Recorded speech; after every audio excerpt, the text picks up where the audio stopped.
وقد قلتم ربنا الله فاستقيموا على كتابه وعلى منهاج أمره وعلى الطريقة الصالحة من عبادته ثم لا تمرقوا منها ولا تبتدعوا فيها ولا تخالفوا عنها. اور تم لوگ تو خدا کو خدا کہہ چکے ہو، تو اب اس کی کتاب پر قائم رہو اور اس کے امر کے راستے پر ثابت قدم رہو، اس کی عبادت کے نیک راستے پر جمے رہو اور اس سے خروج نہ کرو، اور نہ کوئی بدعت ایجاد کرو اور نہ سنت سے اختلاف کرو. فإن أهل المروق منقطع بهم عند الله يوم القيامة. ثم إياكم وتهزيع الأخلاق وتسريفها واجعلوا اللسان واحدا وليحزن الرجل لسانه.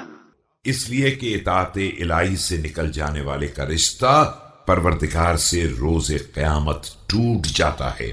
اس کے بعد ہوشیار رہو کہ تمہارے اخلاق میں الٹ پھیر عدل بدل نہ ہونے پائے.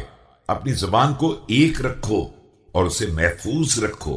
فإن هذا اللسان جموح بصاحبه والله ما أرى عبدا يتقي تقوى تنفعه حتى يخزن لسانه وإن لسان المؤمن من وراء قلبه وإن قلب المنافق من وراء لسانه.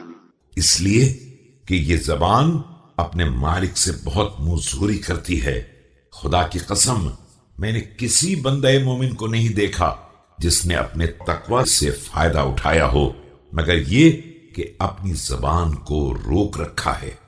مومن کی زبان ہمیشہ اس کے دل کے پیچھے ہوتی ہے اور منافق کا دل ہمیشہ اس کی زبان کے پیچھے ہوتا ہے.